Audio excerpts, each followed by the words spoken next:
Hi friends, அஸ்ஸலாமு அலைக்கும். இன்னைக்கு நான் மத்தியானம் என்ன சாப்பிட போறேன் அப்படிங்கிறத நான் உங்களுக்கு காணிக்கேன். என்னென்ன பண்ணியிருக்கேன் அப்படிங்கிறத ஃபஸ்ட்டு காணிச்சிடுறேன். இது சோறு, அப்புறம் இது சாம்பார்,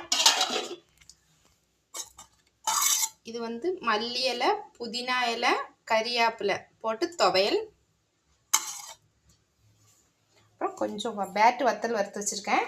அப்புறம் கொஞ்சம் சிக்கன் அதையும் பொரிச்சிருக்கேன்.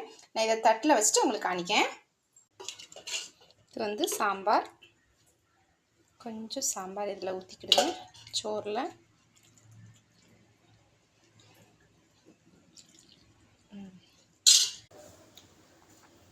இதுதான் என்னோடய சாப்பாடு. என்னோடய வீடியோ உங்களுக்கு பிடிச்சிருந்துச்சுன்னா மறக்காமல் லைக் பண்ணுங்கள், ஷேர் பண்ணுங்கள், சப்ஸ்கிரைப் பண்ணுங்கள். எல்லோரும் என்னோடய வீடியோ பார்க்குறீங்க, ஆனால் யாருமே சப்ஸ்கிரைப் பண்ண மாட்டேங்கிறீங்க. சப்ஸ்கிரைப் பண்ணிவிட்டு பாருங்கள். தேங்க்யூ. அஸ்ஸலாமு அலைக்கும்.